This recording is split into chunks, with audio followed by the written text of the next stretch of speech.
Mister Zakir, প্রশ্নটা করেছে আমার এক অমুসলিম বন্ধু।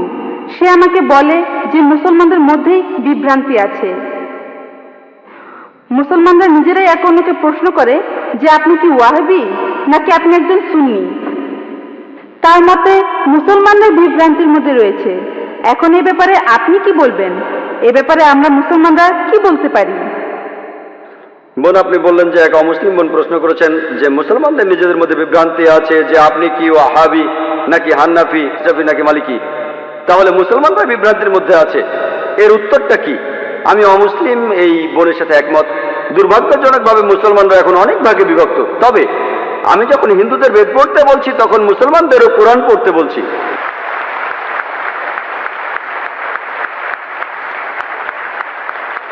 আল্লাহ পবিত্র কোরআনে বলেছেন, সূরা আল ইমরানের 103 নম্বর আয়াতে আল্লাহ তাআলা বলেছেন, ওয়াতাসিমু বিহাবলিল্লাহি জামিআন ওয়া লা তাফাররাকু। আল্লাহর রজ্জু শক্ত করে ধরো আর বিচ্ছিন্ন হও না। আমরা আল্লাহর রশি ধরবো, আর সেই রশি হলো পবিত্র কোরআন আর সহিহ হাদিস। আল্লাহ কোরআনে বলছেন, সূরা আল আনামের 159 নম্বর আয়াতে উল্লেখ আছে, যারা দিন সম্বন্ধে নানা মতে সৃষ্টি করেছে, হে রাসূল, তাদের দায়িত্ব তোমার নয়। ইসলাম ধর্মে বিভিন্ন দল আর মত তৈরি করা এটা নিষিদ্ধ, এটা হারাম।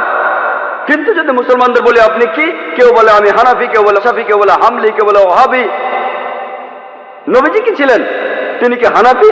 তিনি কি শাফি? তিনি কি হামলি? তিনি কি মালিকি? তিনি কি ছিলেন? তিনি মুসলিম ছিলেন। পবিত্র কোরআনে সূরা আল ইমরানের 52 নম্বর আয়াতে উল্লেখ করা আছে, ঈসা আলাইহিস সালাম, যীশু খ্রিস্ট, তিনি মুসলমান ছিলেন। পবিত্র কোরআনে সূরা আল ইমরানের 67 নম্বর আয়াতে উল্লেখ আছে যে ইব্রাহিম আলাইহিস সালাম, তিনিও মুসলিম ছিলেন। পবিত্র কোরআনে সূরা ফুসিলাতে 33 নম্বর আয়াতে উল্লেখ করা আছে, ওমান আহসানু ক্বালাম মিম্মান দাআ ইলাল্লাহি ওয়া আমিলা সালিহান ওয়া ক্বালা ইন্নানি মিনাল মুসলিমিন। সেই ব্যক্তির চেয়ে কে উত্তম যে মানুষকে আহ্বান করে আল্লাহর পথে, সৎকর্ম করে আর বলে আমি মুসলমান। আমাদের নবী মুহাম্মদ সাল্লাল্লাহু আলাইহি ওয়াসাল্লাম মুসলমান ছিলেন। আল্লাহই বলেছেন আমরা হব মুসলমান। মুসলমানের চেয়ে ভালো কোনো বিশেষণ নেই।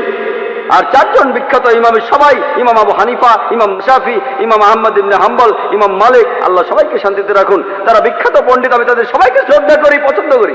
তারা বিখ্যাত পণ্ডিত। আর এই পণ্ডিতদের সবাই বলেছেন, এই চারজন ইমাম বলেছেন, যদি আমার কোনো ফতোয়া আল্লাহ ও রাসূলের বিরুদ্ধে যায় তাহলে তোমরা আমার ফতোয়াকে ছুঁড়ে ফেলে দাও।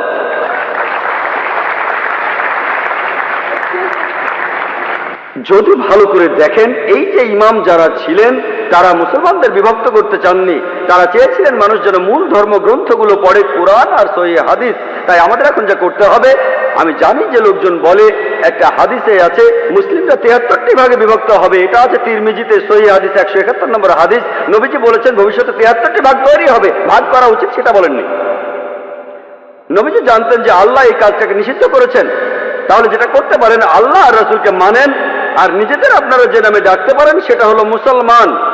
যে কোনো পণ্ডিত, পৃথিবীর যে কোনো পণ্ডিত, ধরলাম তিনি পৃথিবীর সবচেয়ে বড় পণ্ডিত, তার কাছে প্রমাণ দেখতে চান, বল হাতু বুরহানুকুম, আপনার প্রমাণটা দেখান। যদি সত্যি বলে থাকেন, আপনি নির্দোষ হলে তার প্রমাণ দেখান। তাহলে যদি কোনো পণ্ডিতের সাথে মতভেদ হয়, তার কাছে প্রমাণ দেখতে চান, প্রমাণটা নিয়ে পরীক্ষা করুন। এজন্য আমি রেফারেন্স দেই। আমি যা বলি, জাকির যা বলে, ইসলামে তার কোনো মূল্য নেই, জিরো, শূন্য।